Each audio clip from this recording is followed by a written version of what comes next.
A very good evening to all brothers and sisters in the Dhamma.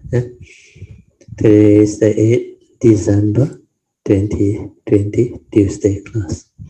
We will continue from our sharing from this book, The Essence of Infinite Meaning, Teachings on the Adapted Verse of the Sutra of Infinite Meaning. We are at page 58 with the subtitle Bodhisattvas are peaceful, content, uncontriving, and free from desire. No delusion or discursive thought can affect them. So as usual, we will have our half an hour of awareness-based meditation before we commence the class. So if you off the light, then you can have your half an hour of awareness-based meditation. Always remember, develop the training of the mind just to be aware, to realize your true mind. So the fourth support for awareness-based meditation, I repeat, is relax. Relax into both body and mind, completely relax or at ease. Then second support is aware, maintain awareness. The third support is for as long as you can, preferably 24 hours. Then finally, the last support is trust. So meditation becomes very easy when you can follow the four support. So have a comfortable posture, a suitable posture, so that you can be in that posture for quite a while to enable you to meditate or to maintain awareness. And to relax body and mind is very easy. So you feel relaxed, at ease, no worry, no problem, nothing. And your body, whether it's tired or what, you will know, just relax into it. The only fear is you may doze off, but if you have cultivated it, you will not. You can maintain awareness. So relax, maintain awareness, then third support for as long as you can to realize your true mind, the silent mind, the meditative mind. When you relax and maintain awareness, you will be able to develop the awareness or understanding of what is going on within your form and mind. You will be able to see the sankhara activity, thought activity,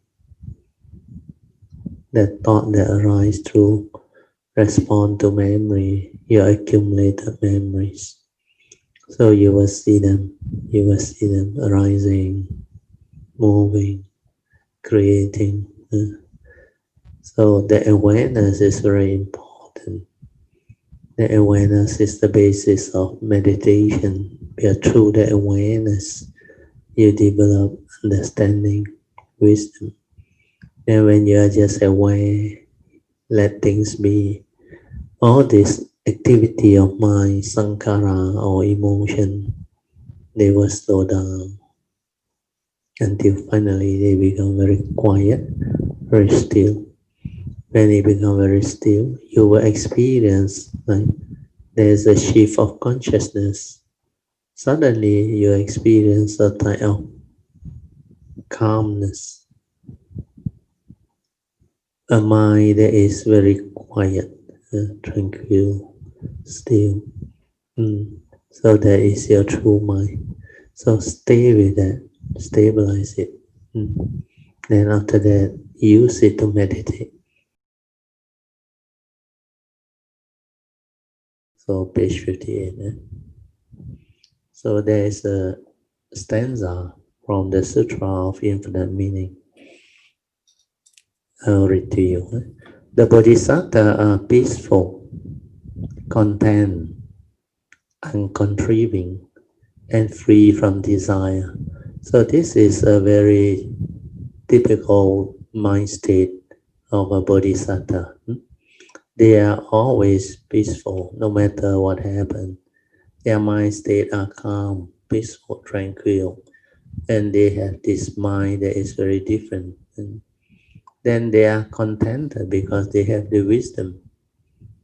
Then uncontriving means they don't do all those things that people do, that the heedless people do. And they are free from craving or desire. They don't hold on to that craving or desire to do certain type of motive behind type of things. They don't have. They always have this understanding to accord and flow. Then they will know exactly what the conditioned world is. Basically, it's empty, no reality. But it has its conditioned Dhamma within. That's why there is such thing as life, existence, law of karma. And because of this law of karma, there is such thing as living being, human being. Then it recognizes relationship because the law of karma recognizes relationship. But it also has the wisdom of the ultimate Dhamma, the unconditioned Dhamma, where it understands that everything is not what you think. It understands the universal characteristics of all conditioned Dhamma, all phenomena is impermanent characteristic, universal characteristic. If you attach and cling, grasp onto it, hold onto it, and want things your way, which is not nature's way, you will suffer. So the second universal characteristic is suffering, affliction, misery. Then if you understand the universal characteristics of impermanent, you will also come to understand because it's impermanent. It is not a permanent, unchanging entity where you can grasp onto, hold onto, cling onto, and say, "This is me, this is I, therefore all this can be mine." So the delusion of a permanent, unchanging entity, which we call self, is no more. So that self-delusion, Sakayaditi, is no more. So that is the universal characteristics of anatta, or non-self nature, which also brings about the understanding of emptiness, empty nature of existence. All of existence looks so real. The conditioned world looks so real. The world of form and consciousness appears so real, so luring. But when you have penetrated the Dhamma, awakened to their universal characteristic, you will come to realize that they are not so real, not what you think, because they are impermanent. They are dependent, originating, condition arising, causal phenomena, hence not what you think. And because of that, under ultimate truth, understanding, he know you, he know me, there is nothing. Everything just follow nature's law.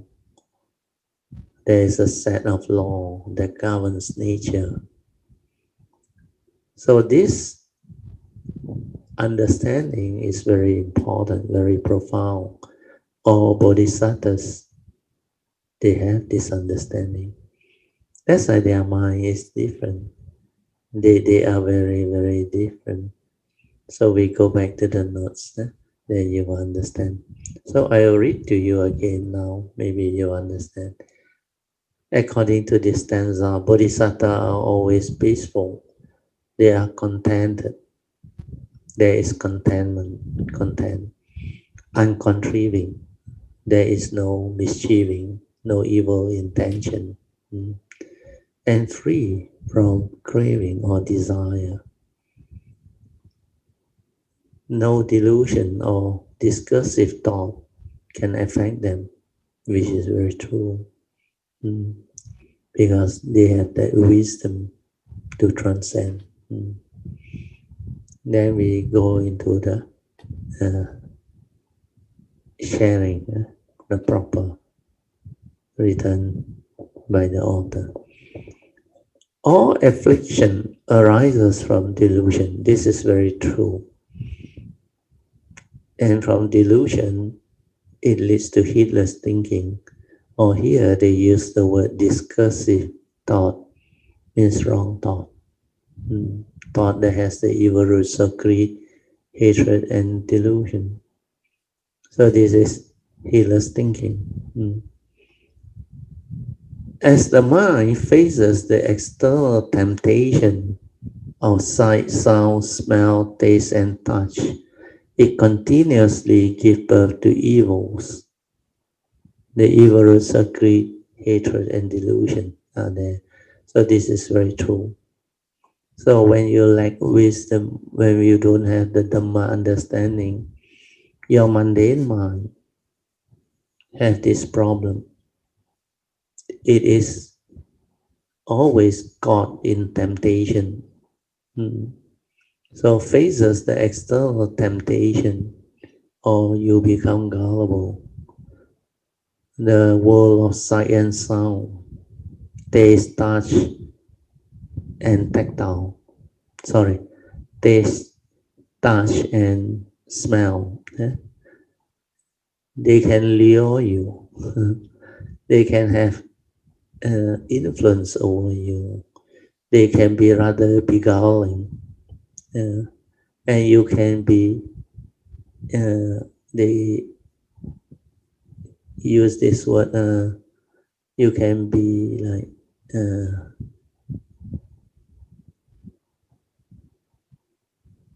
there is an English word, I forgot it.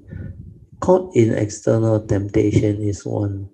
There is another English word I cannot recall.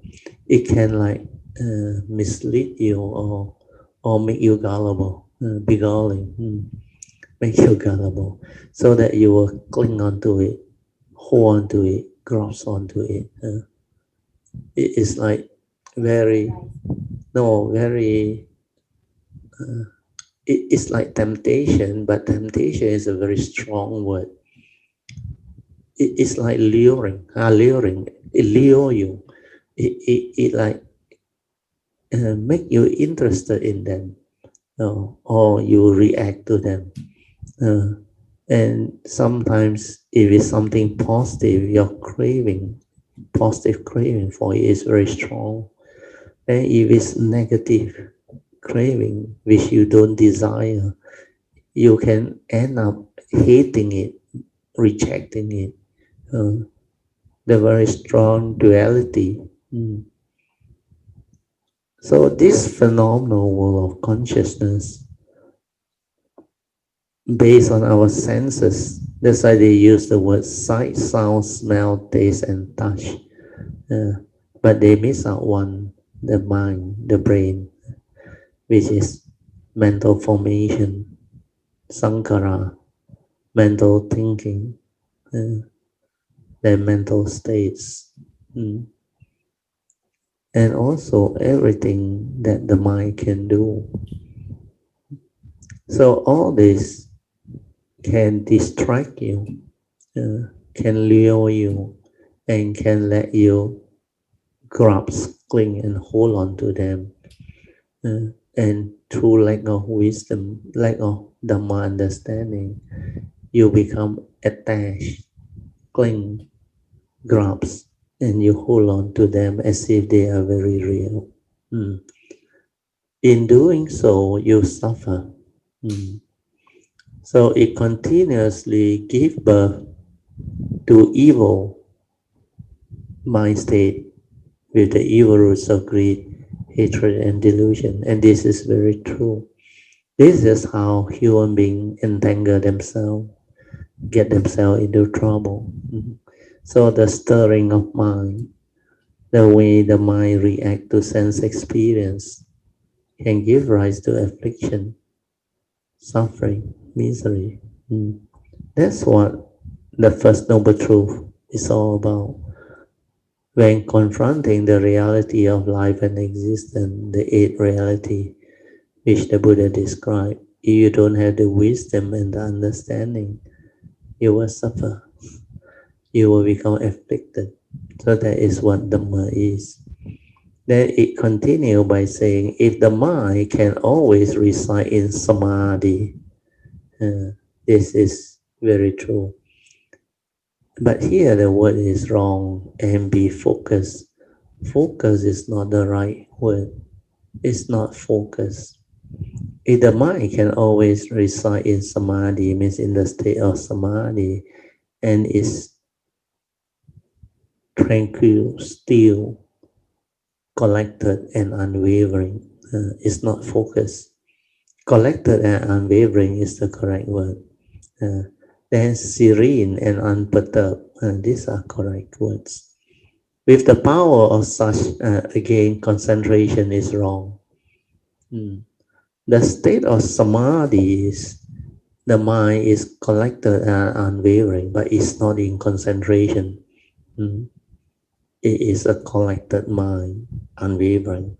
That's why there is samadhi, means clarity. And this mind does not react to sense experience, but it's collected, unwavering. You will not waver. You will not be affected or disturbed. You will not stir. We can naturally avoid giving rise to any kind of delusion and discursive thinking or heedless thinking when we encounter external conditions. This is very true. So here they refer to the mind of a bodhisattva, which is always in the state of samadhi. Our mind will be like still water. The analogy is quite correct. Unruffled, calm and quiet. However, if our power of samadhi, the word should be samadhi, not concentration, is not stable, the word should be not stable. Don't use the word not sufficient. Sufficient means you want more. Not stable. And we are unable to enter the samadhi of right mindfulness. This is correct. Samadhi of right mindfulness is not concentration. Then even a small grain of sand can disturb this still surface. It's using the analogy of still water. Anything that drops into it can create disturbance. You heard of this word ripple, ripple. We all science students, we will know. We are in physics, we study ripple. So when you throw something into a pool of water, and you see the ripple, circle ripple, they move out from that center that is being disturbed. So I will read on. At one time, I saw a pond that was perfectly clear. Although the surface was undisturbed, I could sense that the water was moving. If you have samadhi, you can sense all this. Yet the pond looked so still that each and every pebble at the bottom could be clearly seen. I could not help but think how the pond is just like our mind. As time continues to pass by, and all the people and matters in the world keep changing or evolving, if our mind can remain as clear and still as the mirror-like surface of the pond, then we have achieved mastery in the cultivation of samadhi. Actually, samadhi is not difficult. Samadhi is just the collected and unwavering mind. So to have real samadhi, you must have that stability of mindfulness. That's why in the formal meditation, when I ask you to train the mind by following the four support, especially the first three support, relax, maintain awareness for as long as you can, is to stabilize that mind. When you can stabilize it until it becomes very stable, that itself is samadhi. That is unwavering and collected. But that one is before the wisdom come. So for you to have true wisdom, true samadhi that is very stable or that is continuously there, you need the force support, trust. You need to go through trust. You need to locate the gateway to your nature. Then you need to let the internal transformation happen. It's only when your internal transformation happens, like that day I explained, all of the external yin and yang energy that you have developed, they will melt into the gateway and become pure energy. And this pure energy is the one that meditate, activate all the internal movement, the nadis, the chakra and everything. Then this vibration, which is very pure, it will transform your bodily vibration, your consciousness vibration, to make it very fine, because this is wisdom energy. And when it becomes very, very fine, the gross mundane mind cannot withstand that pure energy, that very tranquil type of uh, vibration, that fineness of vibration. It is too fine for the mundane mind to exist.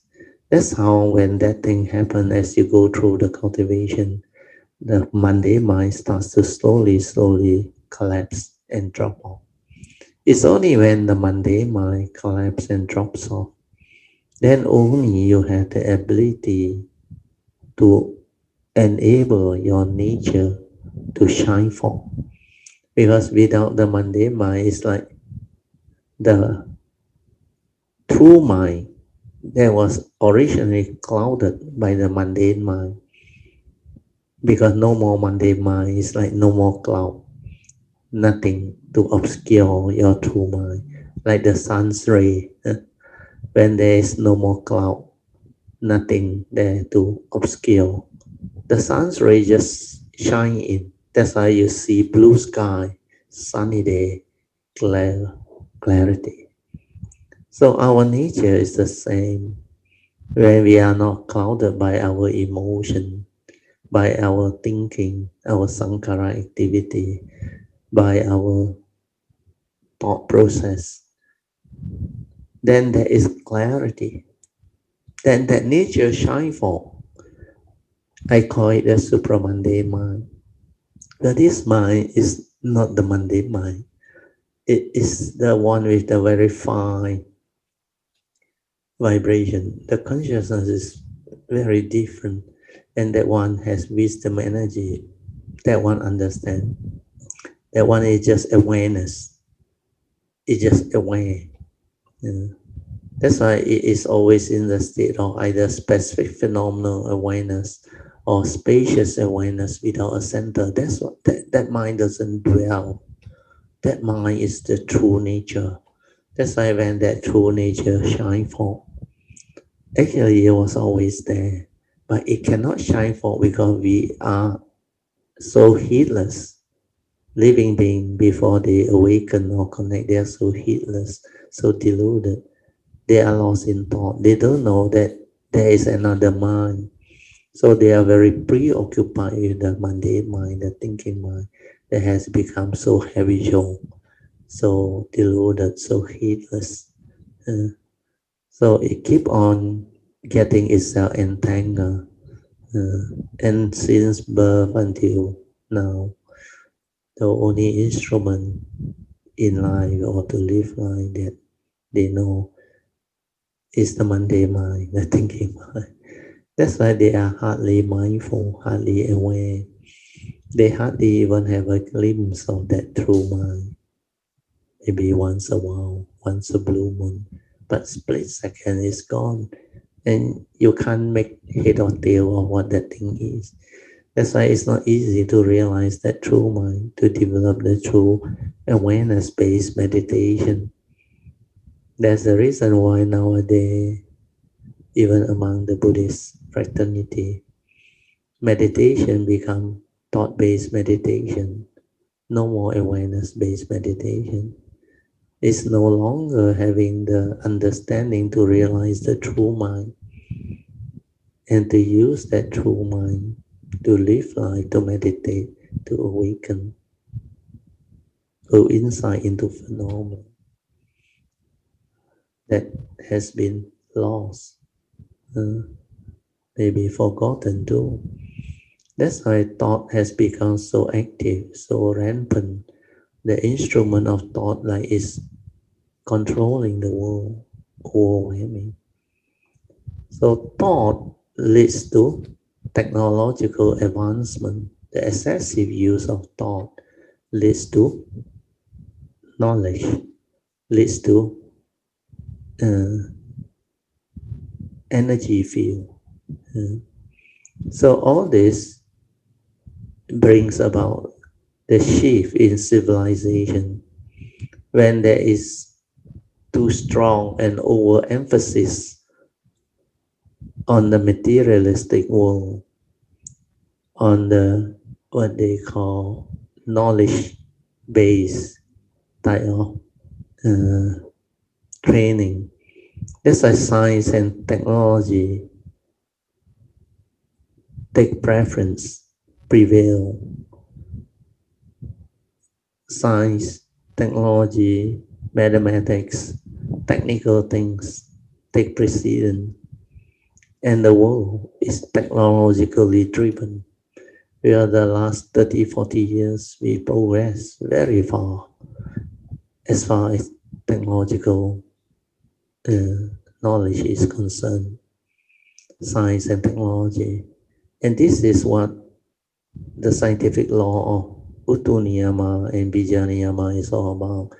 When you put too much emphasis on these two sets of law, which is scientific law,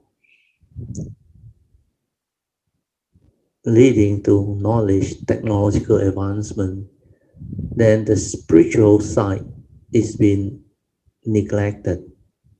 Uh, Neglected in the sense that they don't know the importance of having this spiritual understanding. So the spiritual laws that governs life and existence, which are the other three, karma niyama, chitta niyama, and dhamma niyama, that one is dying, dying, not growing, not flourishing.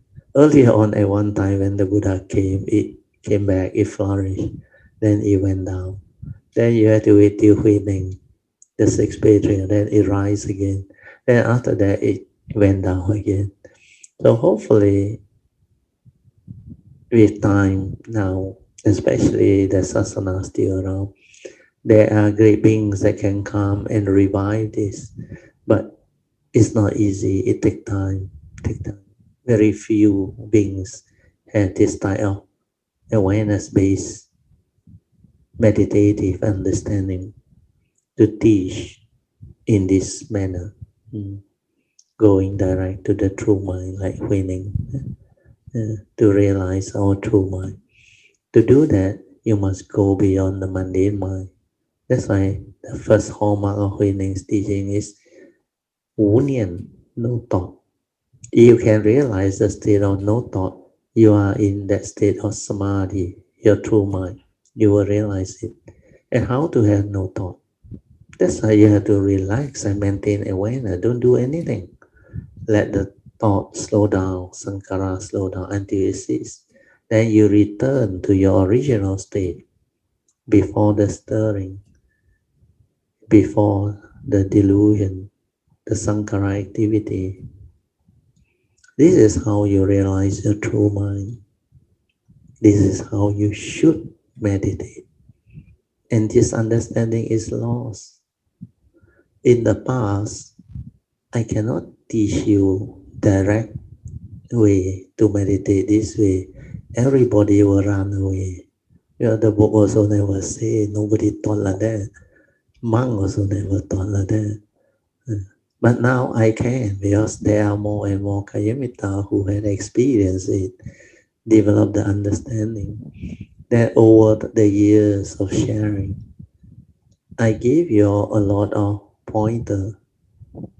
That's how that book, Unique Code by Brother Theo, came about. And some Kayamita had the understanding to pick it up and see the importance of it, especially Sister Enby, then later on Sister Cake, and now many, now even Pocheng and Alicia, they all, many, they have actually developed the understanding and appreciate what all these things are. So with the recent sharing by Song and Miss Lee, I think on the awareness nature, it has developed a lot of understanding and interest, and it will benefit many people. And Poching's experience also very useful. Amy's experience also very useful. Then many other Kayamitas. So this is what the true teaching is all about, the true Dhamma. And from no thought, the awareness-based nature, you can meditate. Then when you meditate and develop the silent mind to observe, to awaken, to insight into phenomena, to understand, then the wisdom will transform you. Then you will realize the second hallmark of winning. You will come to realize that there is no mark in all things. There is no mark of a self cultivating Sakayaditi. You will never be deluded anymore. You know what the form and mind is, what your segmented form and mind is. Like this segmented form and mind of mine you call Brother. This is not me. This is my karmically conditioned form and mind. Vehicle and tool for me to come to this existential world, to live life, to fulfill my vow, to experience everything that my nature need to experience, including fulfilling my vows, serving humanity, fulfilling the four great vows, plus all the other miscellaneous vows. So all this, the understanding will be there. So that first hallmark of no self means no mark of a self cultivating. Then you will also through that indirectly induce. Since you don't exist, how can others exist? That's why there is also no mark of others, living beings. Then you will also finally come to realize the empty nature of existence. No mark of life, no mark of existence, no mark of Dhamma, nothing. All this doesn't have reality. That's why that second phase is to realize no mark. The second hallmark of winning. You can realize that you are already a great being. You will never have problem anymore. Then you can teach, you can share, you can fulfill your vow, you can do a lot of things when you have realized the second hallmark of winning.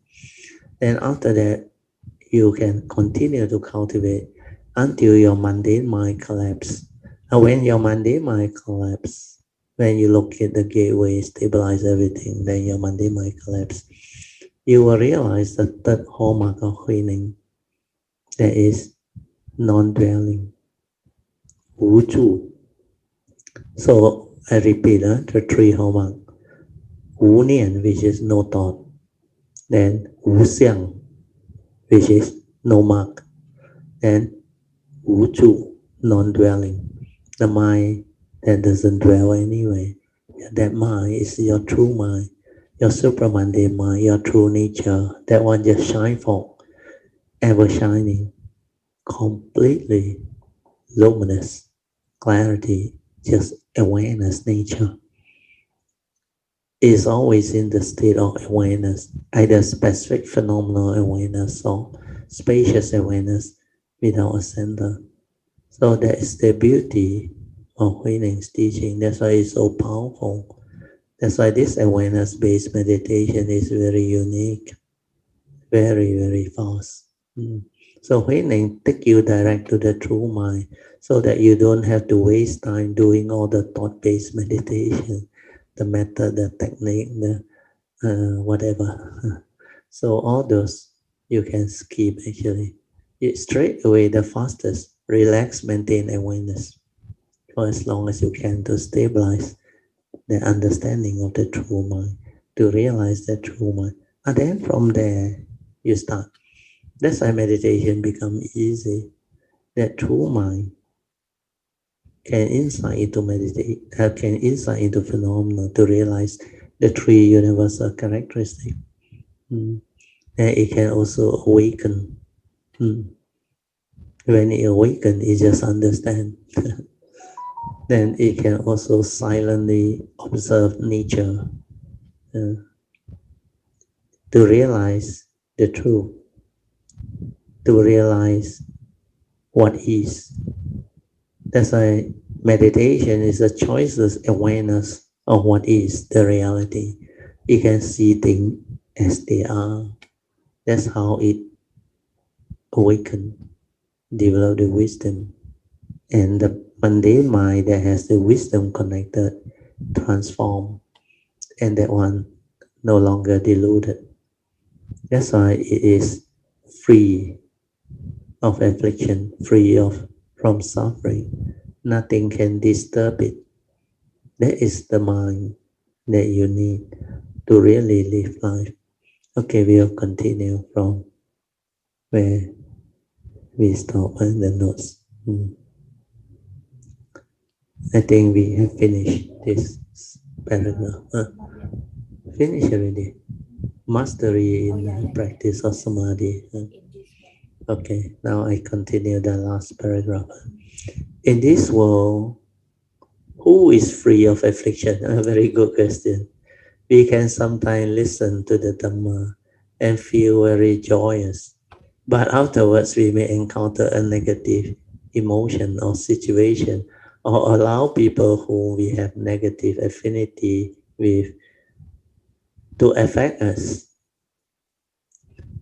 Or when we hear something unpleasant, our mind may give rise to affliction and anger. Means you don't have wisdom, you don't have samadhi. You can still react to sense experience. Your mind can still stir. You are still emotional. Since we are still ordinary beings in the process of learning and cultivating the Buddha's teaching, no matter what we encounter, we must move forward with the spirit of the three no's. There is no one I cannot love. That is the first no. No one I cannot forgive, and no one I cannot trust. So her way, her skillful means, her advice is, because she go through the cultivation this way, you can give it a try. If you find it useful, maybe you can use it. It's a skillful means. Thus, no matter what situation we encounter, we can be kind and understanding and not allow greed, hatred, and delusion to arise. So this is one of the skillful means. Means learn to love yourself and love everyone. Then learn to forgive and forget. Then learn to trust your nature. When you trust your nature, you can trust all things. Mm. Trusting your nature means let your nature decide, because life is such. When you have cultivated that type of nature, it will move in that direction. That's why, unless you have gone astray, deluded, then your karmic nature will fall. Then you cannot trust that karmic nature which has fallen. But when I say trust your nature, means you have cultivated correctly, appropriately, and you know your nature is beautiful. That's why no matter what happens, you just accord and flow and let things be. You don't have to technically do anything. Just when condition is such, thing will be such. Just maintain the wisdom and the understanding and move. Mm.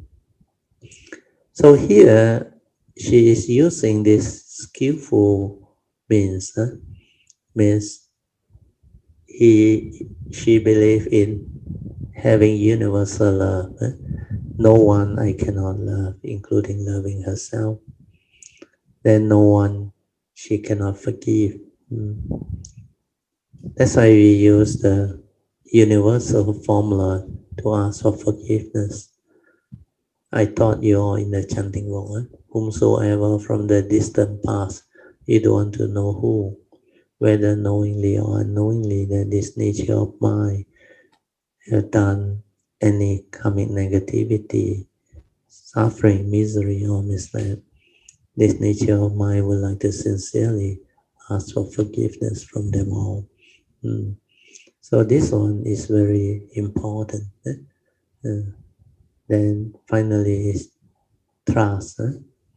So here you have to be careful.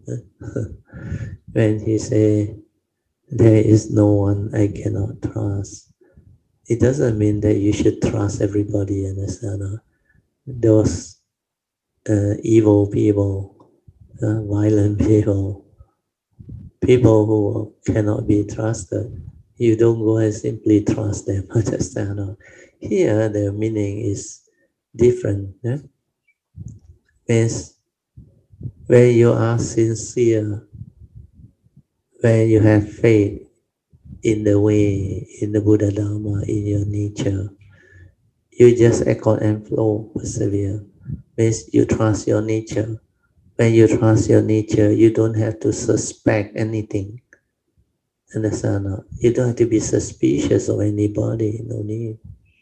Because that trust comes from understanding. When you trust your nature will develop the understanding for you to move.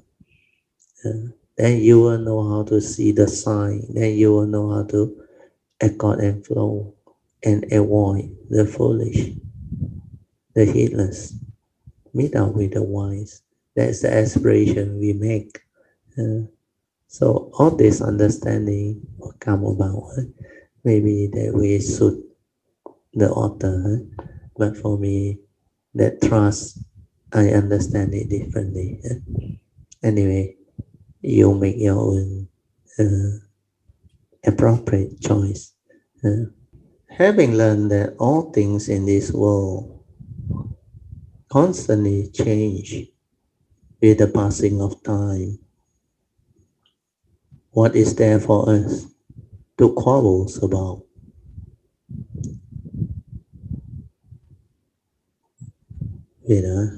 I check whether that is the correct place we end on. Oh, sorry, there's another paragraph we haven't finished. Okay, after the three no's, only then can we train our mind to become peaceful, undisturbed, and unattached. Okay, this part we will have to explain a bit. You see, unless you have developed the Dhamma understanding, the wisdom part, you cannot have a mind that is peaceful, undisturbed, and unattached. To do that, you must have wisdom. Thus, no matter what situation we encounter, we can be kind and understanding and not allow greed, hatred, and delusion to arise. This part may be more difficult for you all to understand. I explain a bit. So, according to the author, is that no matter what situation we encounter in life, we can be kind and understanding and not allow greed, hatred, and delusion to arise. This is basically applying Noble Eightfold Path. Whatever life situation that arise, we must know how to act. We must not act according to memory. That's why acting according to memory is not acting at all. And Krishnamurti realized that because memory is knowledge, accumulated knowledge. What are memory? Our accumulated experiences, good and bad. So within our memory, there is a lot of negative tendency, uh, and thought is respond to memory. So if you act according to memory, all this thought become wrong thought. Because what we accumulate in our memory is mainly psychological memory that has afflicted us, or moment in life that are very tragic, or of course sometimes once a while also good moments, where we really have the attachment and craving and clinging towards it. But most of the time is our scars of memory that we accumulate and we try to forget, but we can't. Our phobia, our insecurity, our deep resentment, our unhappiness. So all these are very negative type of psychological memory that we accumulate. And sometimes we hold on to our emotion, our anger, our deep resentment and hatred, unhappy moments. Mm. Then there is also all this accumulated fear, worry, anxiety, sorrow, and lamentation, things that we experience when life are not easy, when we have to go through extreme conditions, situation. Mm. So all this can bring about a severe mental block, or what we call mental accumulation of all these wrong thoughts, psychological memories that are very detrimental towards a happy life. So sometimes this fear, worry, anxiety, sorrow, and lamentation, insecurity, scars of memory, they are negative emotion. They give rise to negative vibration, especially fear. Where fear becomes very intense, it can have the power to cause our immune system to break down. Then when we are sad, sorrowful, emotional, we don't have joy, we don't have love, we cannot smile, we cannot have peace, we cannot have tranquility, stillness of mind, the mind of a cultivator. That's why acting according to memory is not acting at all, because all of thought that arise are wrong thought, conditioned by the negative emotion that we accumulate, the psychological memories. So this is the aspect of Dhamma that people cannot understand.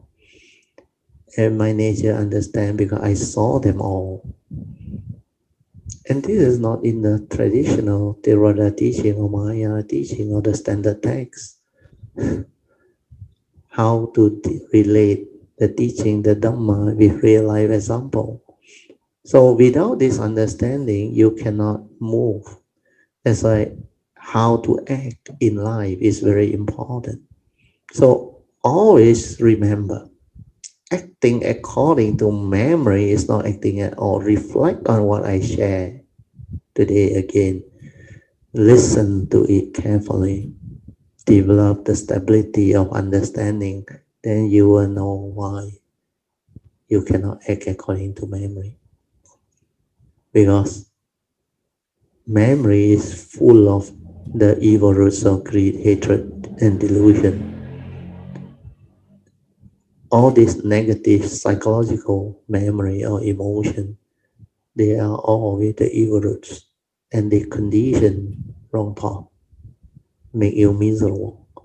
And what are wrong thought? Thought that condition your fear, your worry, your anxiety, your sorrow, your lamentation, your deep resentment and unhappiness. These are all wrong thought.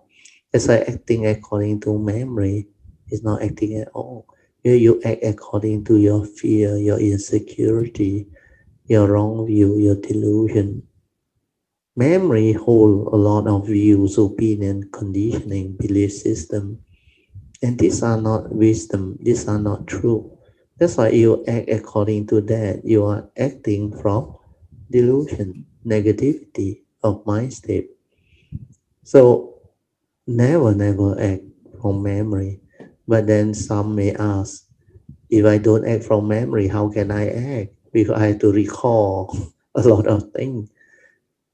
Recalling is okay. Recollecting is okay. But don't go and cling on to your views, opinion, habitual tendency, and negative tendency, and from there you create thought, wrong thought, respond to memory. Your thought is respond to memory. If you constantly do that, it becomes habitual. Then you every time go back to memory. That's why you cannot act. And you look at the teaching, how do you act? The Buddha already explained in his teaching, the essence of his teaching, the Four Noble Truths. The First Noble Truth explained to us the reality of life and existence. That is not teaching you how to act. That is teaching you to understand the reality of life and existence. The eight realities, so that you are not deluded.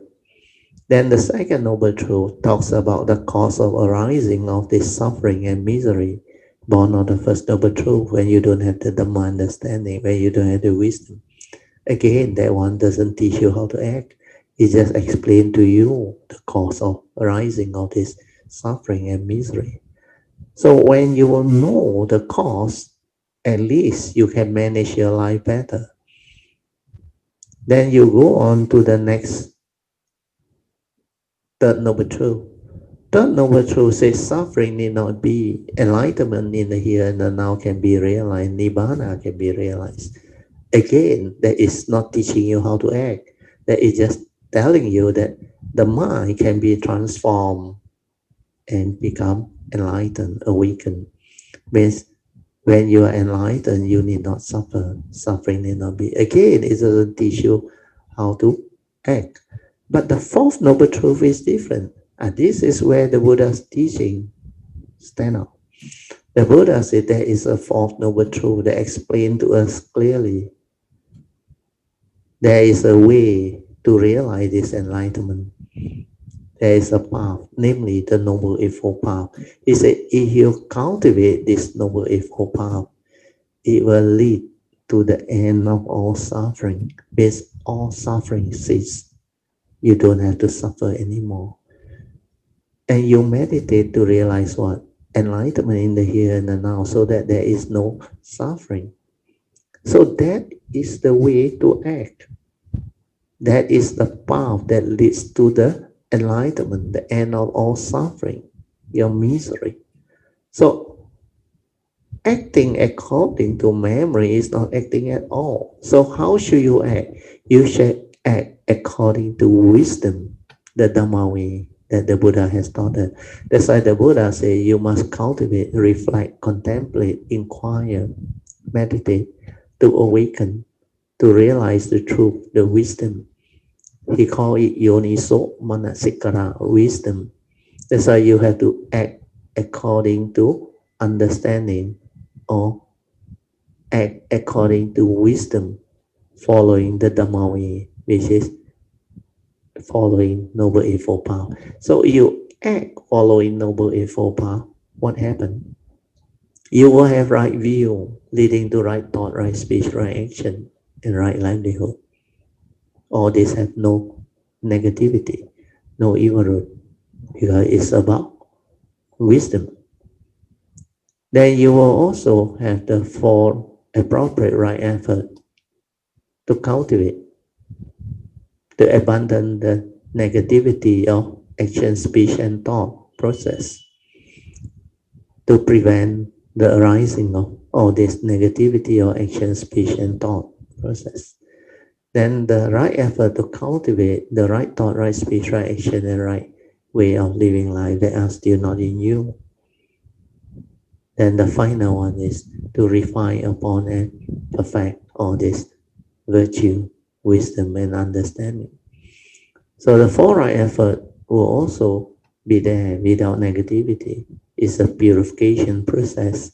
Then you will have right samadhi, right sati, mindfulness. That's how Noble Eightfold Path give you that ability to act.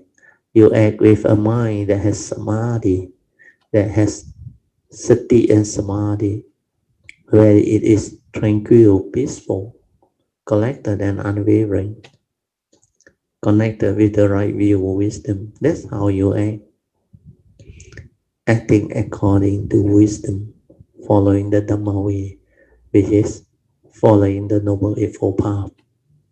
So whatever happens in life, go back to the Noble Eightfold Path, then you will not go wrong. Then use your wisdom, Yoniso Manasikara, let it prompt you. The Dhamma understanding all will surface. All the things that the Buddha has taught us, Rupang Anichang, Rupang Anatta, Vedana Anichang, Vedana Anatta, Sanya Anichang, Sanya Anatta, Sankhara Anichang, Sankhara Anatta, Vijnana Anichang, Vijnana Anatta. Then the Buddha summarized, Sabbe Sankhara Anichang. Then whenever you see certain thing happening, that wisdom just surface, Sankhara Anichang, no need to think. No need to reflect, no need to contemplate, no need to do anything. Because these are all sankhara. Sankhara anicca, it leads to dukkha. Sabbe sankhara dukkha, then sabbe dhamma anatta, non-self, empty nature. So all this will surface. Then thing is just the way it is. The world is the world. People are just the way they are, according to what I have explained to you about the Buddha's right view. Yet the Buddha said very simple thing. He told the monk, strive on with heedfulness. Whatever that arises, there are causes and conditions behind. That statement is so powerful. That one is enlightenment, awakening. You know, whatever that arises means in life, whatever situation that you encounter is the phenomena at that time, the condition at that time. So whatever that arises, there are causes and conditions behind, which means that is the reality, that is truth, that is the isness of things, that is what is the reality. So we have to accept first. We don't go and react and stir our mind and become miserable, full of anger, hatred. These are all evil. If we can't be at peace to accept the reality of the moment, means we are deluded. We don't have wisdom. That's why we cannot be at peace. Dhamma is about developing this understanding and wisdom to be at peace with all situations, all conditions. That's why all these teachings are so beautiful. They fall into place.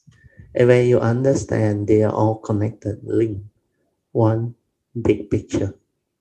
That's why you must understand the totality, the whole, for you to really awaken. Otherwise, you become fragmented, like the thought, limited. It's not the wisdom, it's not a complete understanding. When you understand all the nature's law that governs life and existence, then you have complete understanding of the reality. Otherwise, you cannot. That's why the Dhamma way is most beautiful. Mm. So with that, I think we can go back to the sharing, the notes. So today the explanation is very detailed, very deep, very important. You all should slowly go through it again, listen to it again and again, and develop the stability of understanding. then write it down, contemplate, reflect until very, very stable, until you can act and live it. Means it can become a part of your understanding, your nature. You can live that Dhamma. It's not just knowledge. Yeah. That's why the stability of understanding is very important. Constantly contemplate, reflect until very, very stable. Mm. That's why in the early days of my training, I remember I received many times advice. We just contemplate until very, very clear. Oh, that message keep on coming to me, especially for Achayantra initially, no less than 6 times. Then I realized contemplation is very important. That is the second turning wisdom. Because after you have the insight, even the third turning a glimpse, you have to reflect and contemplate so that it stabilizes. And I did a lot of that thing when I was going through the cultivation. But my past helped me. Yeah, whatever I reflect, I contemplate, I recollect through life experience, then I recall my past. Then the understanding just arise. Like a lot of these things, I never learned this life. Then how did I know? How did I understand? Because from my past cultivation, my nature connect back and inherited them. That's why from there, the understanding keep on arising. Mm. Okay, I will read on. Huh? If we do not fight over things, then naturally we will be peaceful, content, uncontriving, and free from desire. So this is the subheading. Huh? And we will stay always, we will stay away from delusion and heedless thinking. Since beginningless time, we have been accumulating negative habitual tendency. This is very true for those deluded ones due to ignorance and affliction. We have only just begun our spiritual cultivation, and the Buddha's infinite wisdom is difficult to penetrate. This one is very true for people who are new, who don't have their past. Though we have the coming affinity to come into contact with the Buddha's teaching, can we really enter the door to the Buddha's wisdom? It seems very difficult. Because of this, the Buddha uses many skillful means or skillful ways to gently and patiently guide us. In the Buddha's lifetime, when the Buddha was in Jeta Grove, here they call Jeta Garden, Jeta Vana Grove. There was a couple that had only one child. When she was born, a sudden strong gust of wind brought a beautiful small white blanket made of very soft material to her parents. It enfolded the baby girl in just the right way, so she was named White Purity. From the time she was small, White Purity kept the blanket wrapped around her and never took it off. Amazingly, with the passing of time, and as the girl grew older, the blanket also grew with her and became bigger, so it always fit her body perfectly. This Jataka story I haven't heard. I don't know. Maybe you all have heard. Maybe not in the Theravada teaching. Anyway, it's an interesting teaching. Even as a child, White Purity was intelligent and wise. She was pure and innocent as well as lovable and clever. As she grew older, she became very beautiful with a fair and rosy complexion. Many of the king's kinsmen proposed marriage to her, but she was completely uninterested in them. She was the apple of her parents' eye, and her parents had long ago prepared an elaborate dowry for her. But one day she told her parents, I want to leave home and become a monastic. Her parents were already devout disciples of the Buddha and would often seek teaching from the Buddha. When they heard their daughter's wish to become a bhikkhuni, they happily agreed and said, "We will prepare a monastic robe for you." White Purity replied, "There is no need. I have had this blanket since I was little. This can be my monastic robe." The parent thought that as long as their daughter was happy, then it was acceptable. They accompanied White Purity to the Buddha. As they came before him, they humbly said, "Our daughter would like to become a monastic." The Buddha replied happily, "Welcome, Bhikkhuni. You may now shave your own head." After she shaved her own head, the Buddha said to her, "Go to Maha Prajapati Sangha and mindfully engage in spiritual practice from there." So Maha Prajapati is the maternity mother, the sister of the maternity mother of Sakyamuni Buddha actually. It seems according to the Jataka story, the Buddha, after he was born, 1 week later, the mother passed away.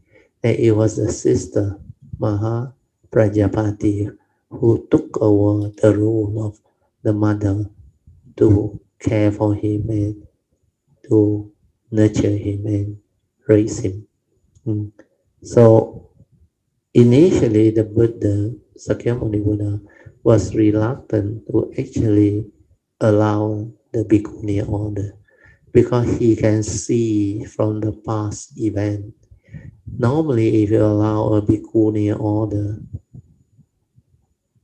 that sasana will be shortened by 500 years. So to the Buddha, 500 years of sasana can help many people. That's why initially he was reluctant. But later on, through the appeal by many bhikkhunis, not bhikkhuni, lady who wants to join the order, then finally, I think Ananda also on their behalf helped to appeal. Then Ananda told the Buddha, even your this Maha Prajapati also came and request. She is the one that raised you and care for you, sacrifice, protect you, and do everything for you. How can you not repay that kindness and all those things?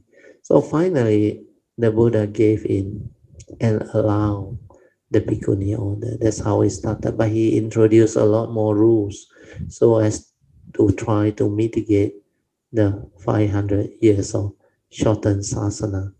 So this rule makes the Bhikkhuni order having a lot more precept than the monk. The monk has, I cannot remember, the monk has certain number of precepts, but the Bhikkhuni order has a lot more. That is to protect the order. Okay, I will read on.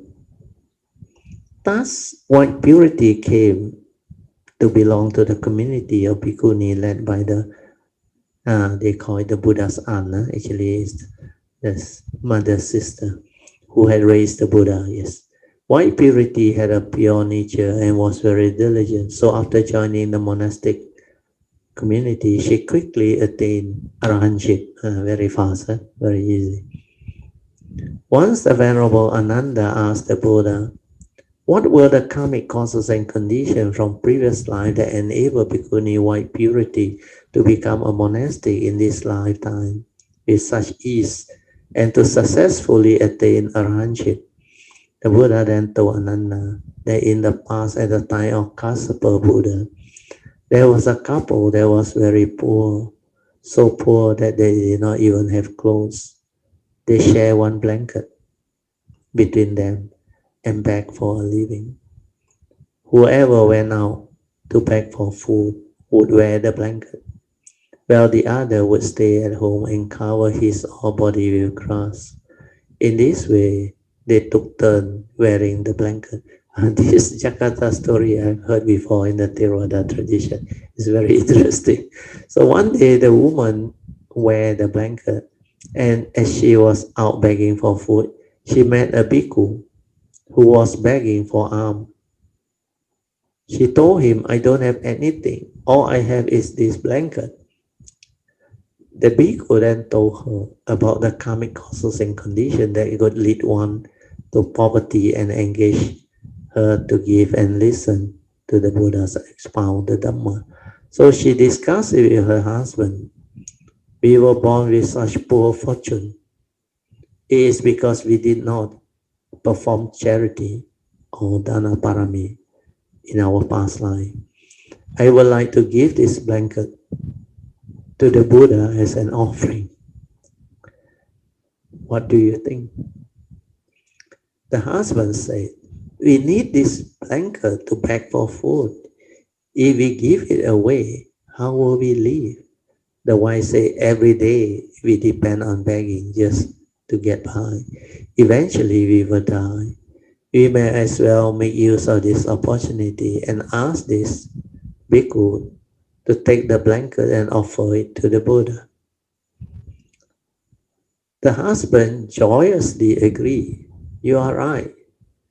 It is precisely because of our poverty that brings such suffering that we have to take advantage of this opportunity to create blessings." After the bhikkhu received the blanket, he brought it to Kassapa Buddha and gave it to him as an offering. The Buddha smiled as he received the dirty, foul, smelly blanket. His expression was happier than when he received very rare and valuable offerings. The king and minister who were present there did not understand what they were seeing.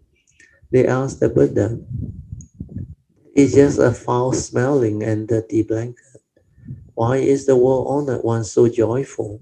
Kassapa Buddha said this blanket was a couple's only materialistic asset. They did not spare anything they had in making this sincere offering. This kind of pure and undefiled heart makes the most superior offering. So because of that, that thing can happen. The Buddha told Ananda that the impoverished woman who offered the blanket to Kassapa Buddha was now white purity. With a pure heart, she had resolutely aspired to engage in spiritual cultivation. From then on, life after life, her mind was developed. Shouldn't use the word focus. The mind was collected and unwavering and serene and never waver. She was peaceful, content, uncontriving, and free from desire in her practice or cultivation. Then in this particular lifetime, she was able to meet Sakyamuni Buddha and receive the Buddha Dharma. With the right set of karmic causes and conditions, she became a monastic and quickly attained arahantship. Okay, good. We stop here. So this is beautiful. So you really can cultivate Dana Parami. This is the reward. So now we will open up for second session. Meditation reporting, followed by whatever Q&A, question and answer, or sharing of the Dhamma. I will Yes. take. Evening, Brother Teo, and Yeah, all Kalyanamitas. yeah, sadhu, Susan, welcome. Sadhu, sadhu. Yeah. Caught by surprise and don't know where to start. But all I can. That is the best Yeah. reply. Like Sister Gay last session also. He said, "What to say, huh?" Right. That is the best Yeah. because sincere from inside. You are not prepared. It's true. That is the true one. Yeah. So don't It's go the to truth. memory. From there, come out. Okay. Right. Very good, Sadhu. Well, one thing I noticed is through Brother Teo's guidance and teaching today, uh, for me, it was a good revision Sadhu, very good. of the, it's like going through the Bodhipakyas, the Yeah, 37 Bodhipakyas, yeah. because Pictures of enlightenment. that, yeah, because that actually culminates the total Yeah. uh, teachings and the way and the path towards achieving enlightenment.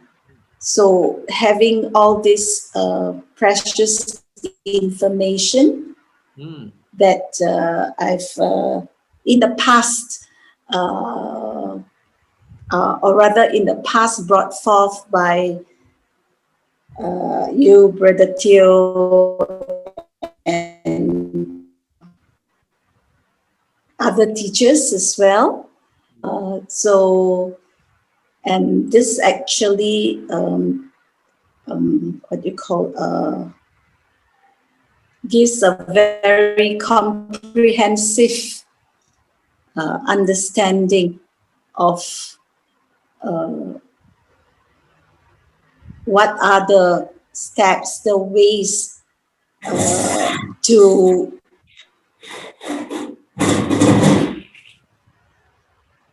be on the path to realize, to have realization.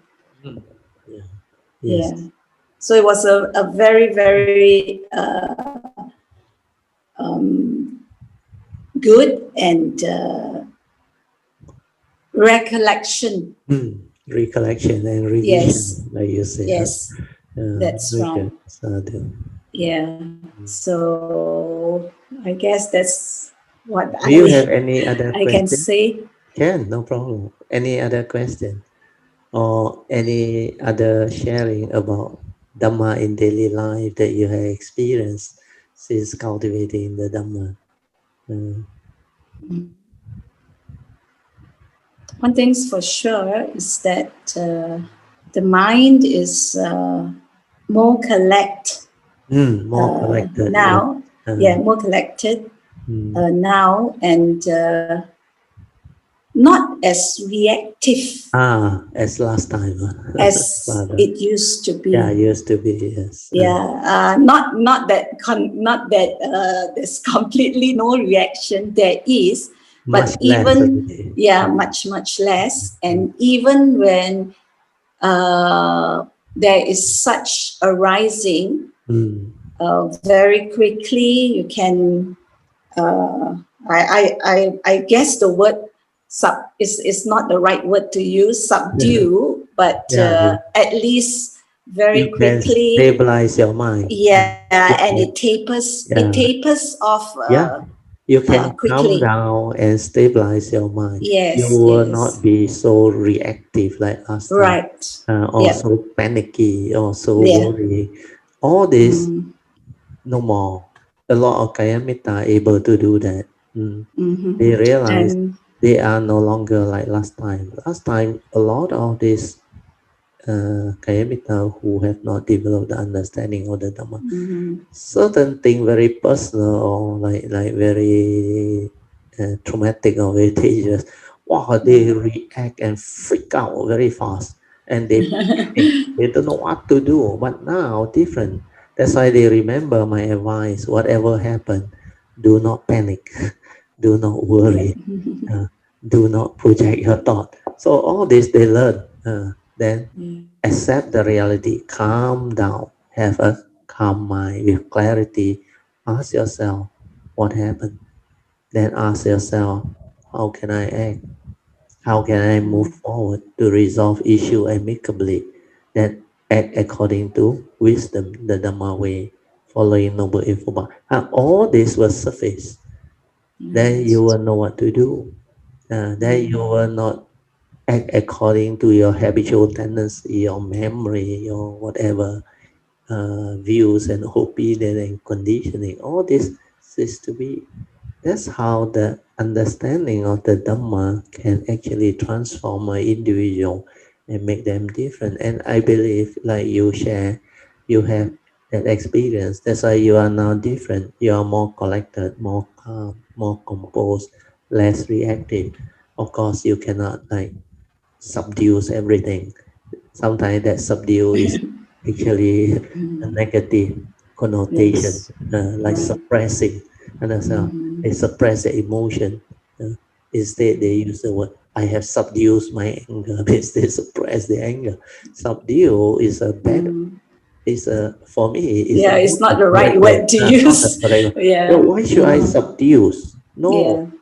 if I Mm. have wisdom, I can accept and let it be. Then Yes. no more problem. Subdue means trying to control that thing, trying to suppress that thing, like Yes. Yes. subdues that violent people, make him Yep. tame. Mm. No point, Right. no need to subdue. You Yes. can just develop the understanding and wisdom. If it's Mm. without condition, you just move away and want. That's why you make the aspiration, imina punyang kamina. You make aspiration by the power of this punya merits. May Mm. arise the causes and conditions for my nature to avoid the foolish and the heedless, meet out with the wise. So all this will channel you to the correct, appropriate situation, so that you will not get yourself entangled and become heedless. Uh, so the Dhamma way is very beautiful. Yeah. You It continue, is. yeah, Susan. You can continue. Um, well, I've noticed also that with the blessings of this MCO, CMCO, Ah, yeah, yeah, EMCO, yeah, and what yeah, have you. yeah, yeah, Uh, well, it the condition is just superb. yeah, superb. Yeah, Super and that is the conducive. Yeah. word because Uh, right mm, because more putting in more time yeah, into the practice yeah, Satya. and yeah and a lot of reflective time as Mm, well. Sadhu, Yeah, yes. you see, so well, it is like I say, a blessing. Mm, Yeah, true, that true, this very true. condition. Yes. Yeah. Yeah, and every time the 2 weeks come up, it's like, oh, it's going to end, that Ah, kind of yeah, thing. But yeah. then somehow Continue condition again. continues. Again. That's true. Uh, Yes, again. So yeah, it is very very good that way, and um, I feel that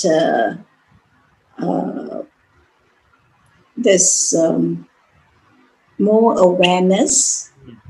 Yes. awareness of the daily life, that one very not important. just not just only during the formal sitting Yeah, practice. meditation. Yeah, not just meditation. Yeah, Of course, during meditation, uh, the mind is not as scattered yeah. as it Not as used to scattered. be. Yeah, Yeah, not uh, that wow. yeah, not that wild. Yeah, Yeah, that's right. So uh, it is calmer. yeah, It's more still, but and also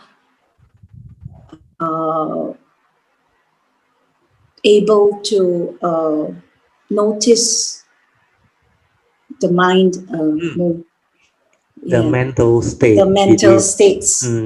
That one very important. It make you more sensitive. Yeah, Then you become more understanding. And that's when right. you are sensitive, when you see Yeah. yourself, then you ask yourself, why should I react? Why should I stir? How come this thing make me this way?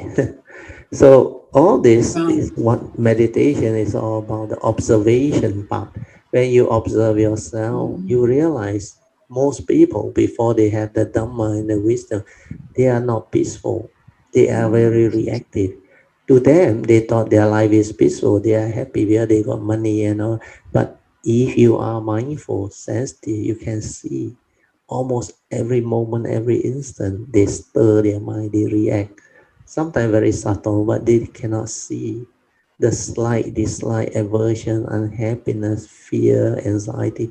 They cannot see all this. That's why, as a cultivator with daily mindfulness stabilized, you become different. You become very sensitive. Then you start to see the subtle greed, the subtle delusion, the subtle emotion, the envy, the jealousy, the dislike, all these things. You start to see them. And this is what meditation is all about. When you start to see them, then you realize what the Buddha meant. The living being, the Putujana, before they are enlightened, they are really ignorant, deluded.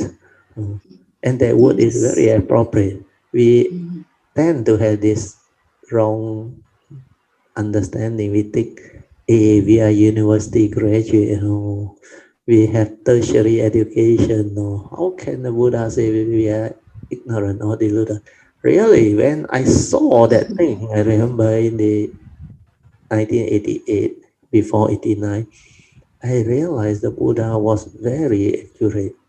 Human beings, before they become enlightened, they are really deluded, heedless, Hmm. Ignorant, really true. Ignorant. You have a lot of Dhamma, spiritual understanding and true. You don't understand. You have a lot of knowledge, Right. and that is dangerous. Actually, knowledge by. So spiritual understanding is not there. Then I realized a lot of things we do, we actually make a mess of our life. Yeah. That's how I start to reverse all the cultivation. That's how I straighten my view. That's how I actually change. Then I develop the transformation. Then I saw all this. That's why I see the importance of daily mindfulness later. Well, without the daily mindfulness, you are not sensitive, you cannot see. That's why without daily mindfulness, there is no way you can become enlightened, awakened. Without mindfulness, you cannot stabilize it to become heedfulness. So the heedless are as if they, and that was so true. That's why when I teach, I use the Buddha's Dhammapada verse 21, 22, 23. They are very important, and I highlighted them. So without the daily mindfulness stabilized, there is no heedfulness in the midst of life. If you are heedless in the midst of life, the Buddha said the heedless are as if dead. You don't stand a chance. So that shows the importance of daily mindfulness, stabilizing it and developing it into heedfulness. To be heedful, you have to be constantly meditative, ever mindful. So to do that, you have to first train your mind to be mindful, then stabilize it to be ever mindful, then use it to cultivate Noble Eightfold Path, which is the meditation as taught by the Buddha. And that's how the cultivator should move. Uh, Very good, huh? Susan? Yeah, you can continue. Sorry to interrupt. Continue. Yes, there's one thing I noticed, Veritio, again during this period of uh, so-called confinement. Yeah, Ah, it's yeah. actually like confinement. Blessing in disguise, huh? Yeah, Blessing in it is. disguise. It Yeah, really yeah, is. yeah. Is that there is this awareness Mm. of kilesas Yeah, very important. arising. Very important. Uh, Uh, yeah, Kilesa, yeah, the subtle kilesas. greed, the Yeah, subtle fear, the because worry, the right. anxiety, yeah, Yeah, the because emotion. in the past, there's always this tendency Mm. to put aside, Mm. Correct. yeah, which, in other words, not looking at reality, Correct. Very good. just Sadhu. looking out for Yeah, the beautiful and wonderful conditions correct. that make one happy. Yeah, But it's because not reality. what you say is very true. Our senses Mm, are always outwardly looking. We yes. never look within. That's why we cannot That's right. see our own shortcoming, our Yeah. own kilesa, our own defilement, our own Right. negativity or mind state. So Mm, human beings' problem is before they have the Dhamma and the sensitivity of awareness or mindfulness, they can't see all this. So to them, their views, their opinion, and their conditioning are so strong. Their belief system are so strong. So they are always looking outward. Then they comment. They say this guy shouldn't do this. How can he do that? How can he make a mess of everything? So every time they look out, their finger is pointing outside. And they use their views, opinion, and conditioning and belief system to hit out at others, to argue with the world, and to justify whatever they do. But they can't see their own kilesa within. That's why they fail to understand that by doing that, the karmic is negative. They become heedless and they do a lot of wrong thing, and through that they entangle themselves. That's why they are not happy. They are seldom peaceful. They are seldom aware. There is no noble eightfold path at all. They are very crude in the way they communicate, uh, talk to people, or even react to situation. They are very crude. They don't have right view, right understanding, and their speech are most of the time very, very rude, very crude, and lack wisdom, lack gentleness, lack understanding. So all the virtue of noble eightfold path are not there. Then I realized cultivator only start doing this after they have developed the mindfulness, the understanding, and later part when they cultivate noble eightfold path, then only all this virtue and understanding starts to develop, especially the four right effort. You have to go through that. Then only all these things fall into place. That's why the stages of cultivation, they actually are very beautiful when you understand. So your sharing today is very good, huh, Susan? You bring about the condition for all this to arise. Because for you, you saw them, but you can't put them into words to actually express it out beautifully. So your this sharing is very good, so that wherever I can, I will help you to express it so that everybody can learn from it and develop the understanding. Very good. Uh, Sadhu, Sadhu, Ratio. Sadhu, Yeah. yeah.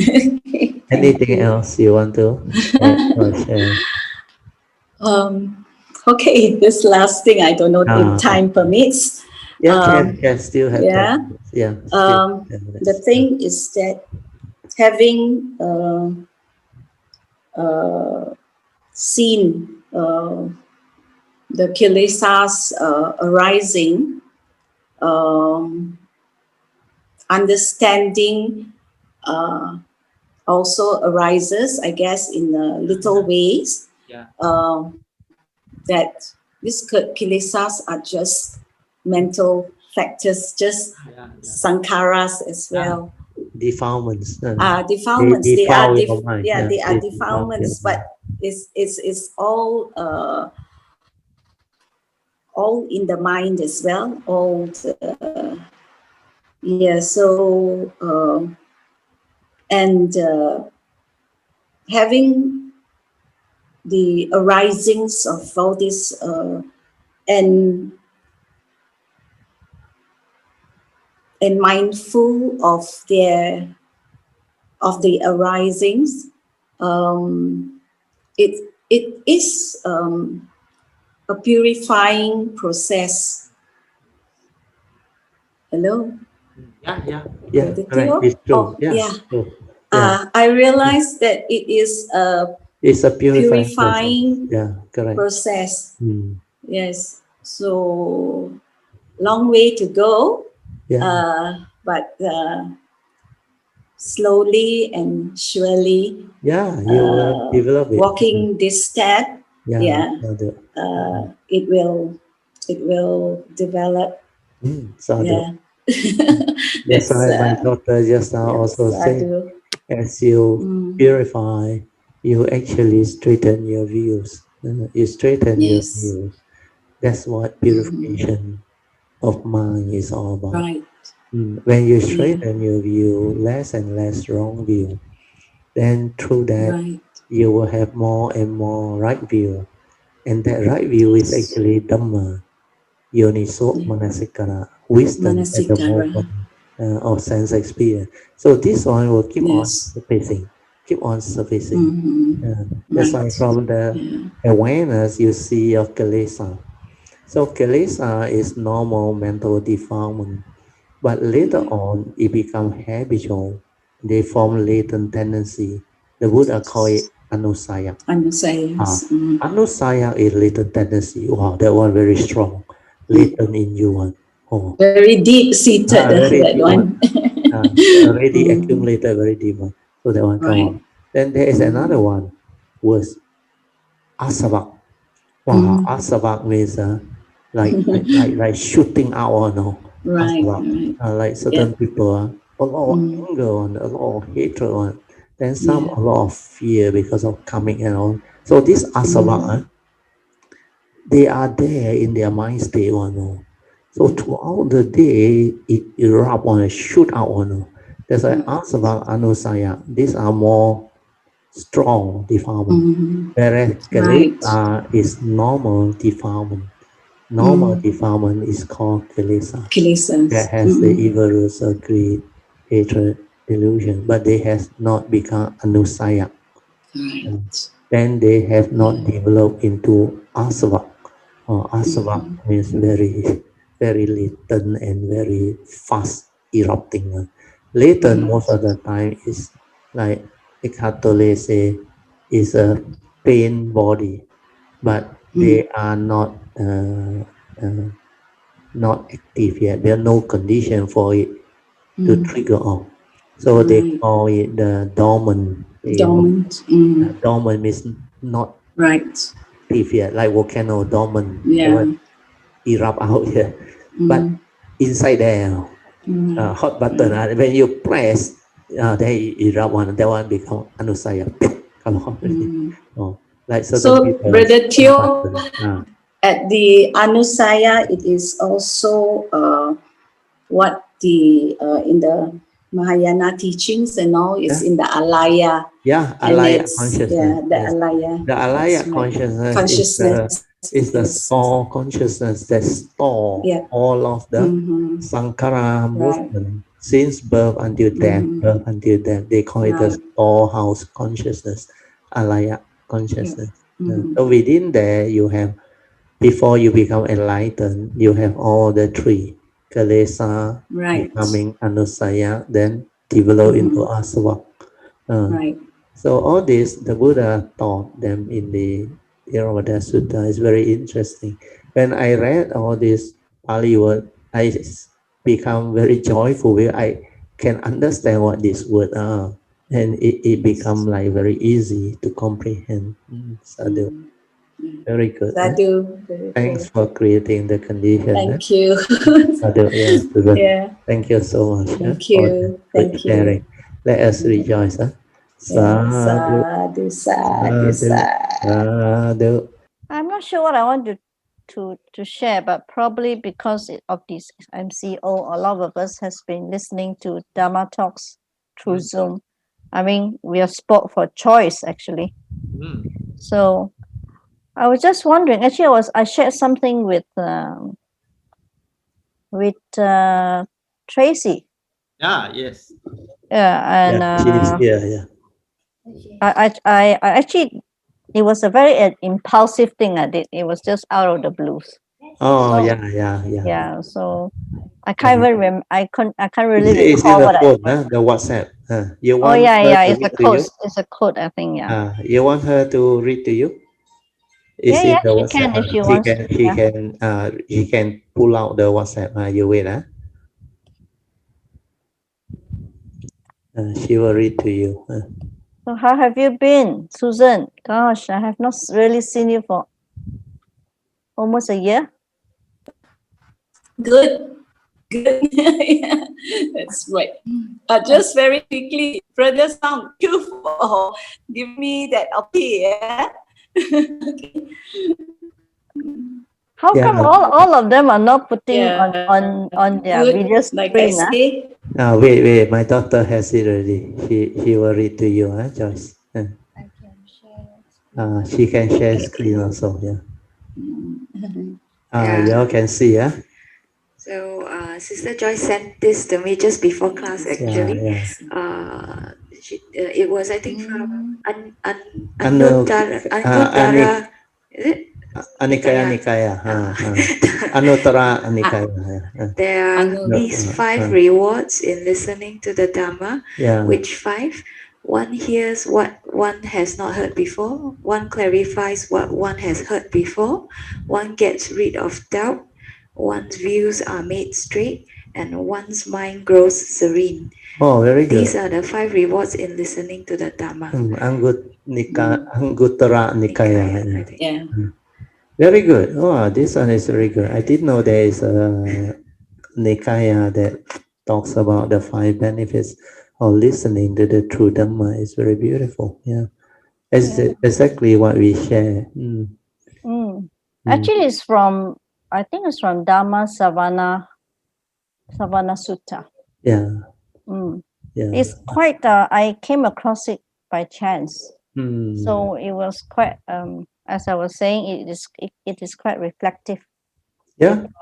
Most of us actually just kind of let the Dharma talks run through us. Yeah. And not beyond.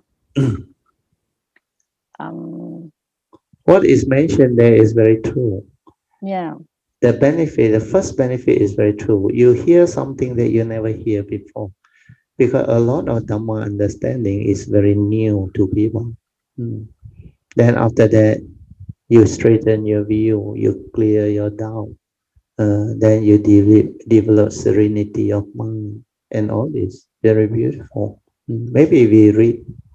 I will go through it, read. Then you can develop better understanding. So there are 5 rewards in listening to the Dhamma which the Buddha has actually shared first under the Anguttara Nikaya 5.2.02.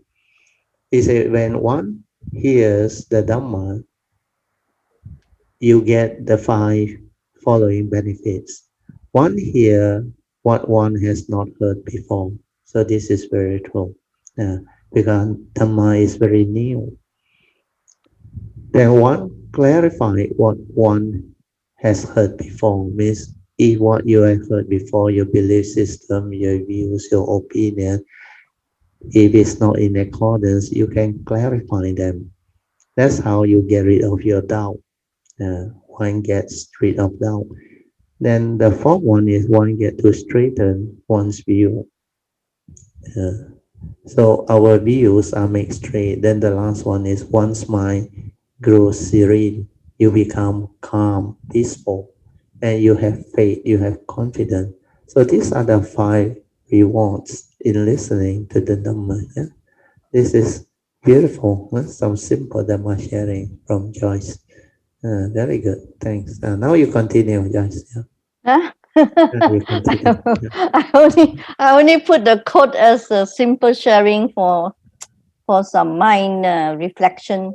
Like I say, we've been listening to a lot of Dharma talks through Zoom, and somehow it came to mind that what do we do with it? Yeah. How do we make sure that we make use of it, and what are the benefits, and how do we go about it? I think it is on the surface it seems pretty simple, but I think a deeper reflections will bring about setting some kind of a goal for your practice, and also to make sure that the next time we listen to a Dharma talk, that we do have the appropriate attention. Yeah, and also from the appropriate attention, I think we can find that listening to the Dharma each time is quite different, and each time is more deeper. Yeah. Or it can also be telling you that oh, you have actually missed the goal point, the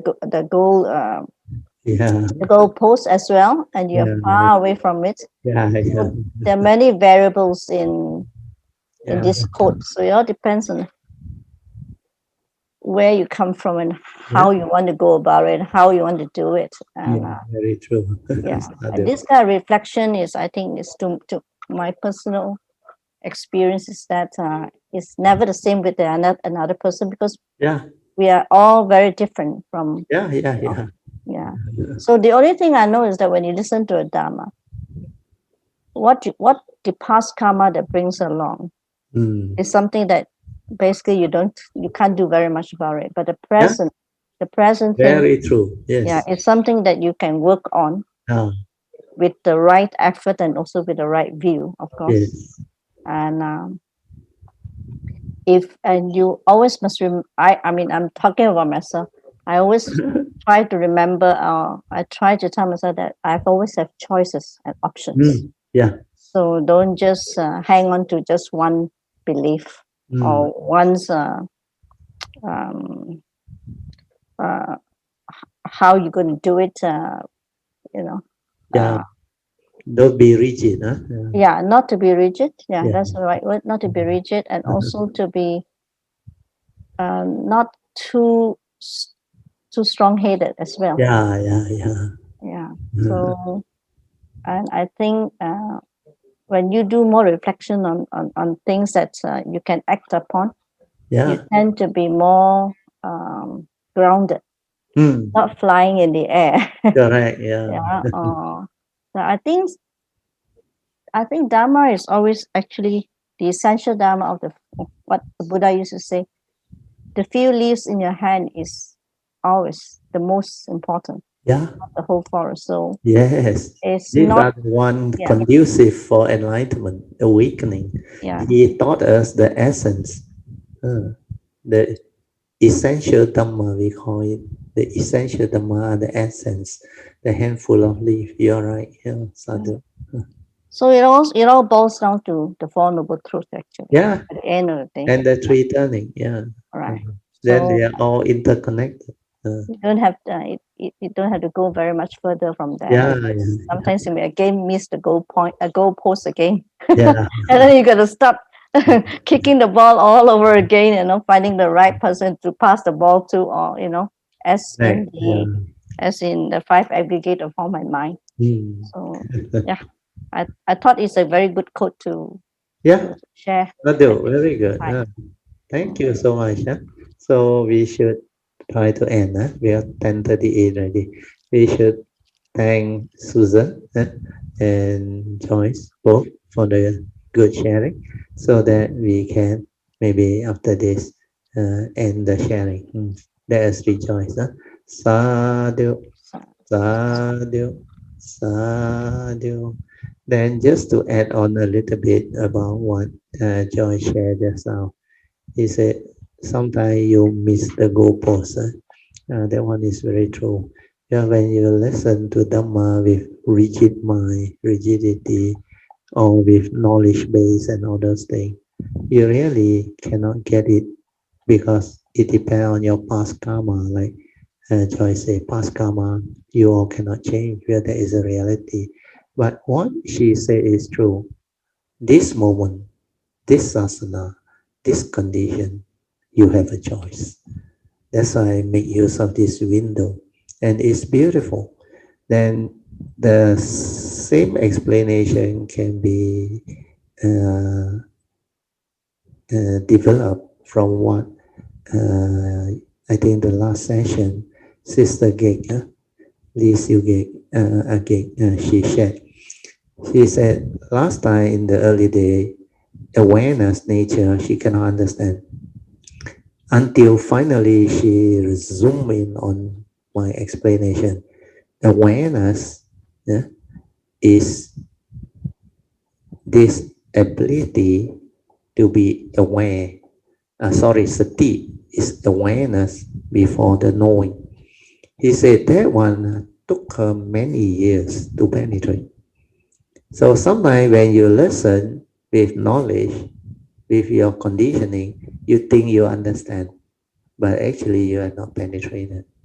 But later on, when you really get the essence, when you reflect, contemplate, and develop the understanding, you straighten your view, then you're willing, like Joyce said, investigate into it with an open mind so that you are not rigid. Then you start to develop the contemplation, reflection. Then the awareness will help you, like what Susan shared too. So all this can help you penetrate the Dhamma.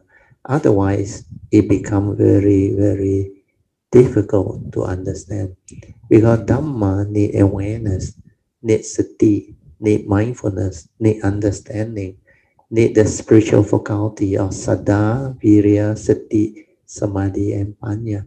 So all these, when you put them together, then like Susan just now shared the 37 factors of enlightenment. When you have this mind state, they are spiritual faculty that can enable you to understand spiritual teaching. So spiritual faculties or enlightenment factors are very important where they can awaken you. They are called the 37 factors that can awaken you. So you combine all this together, you listen attentively, reflect, contemplate, and develop the cultivation, you will progress. That's what Dhamma is all about. So with this, we should one more time rejoice, then we end. Sadhu, sadhu, sadhu.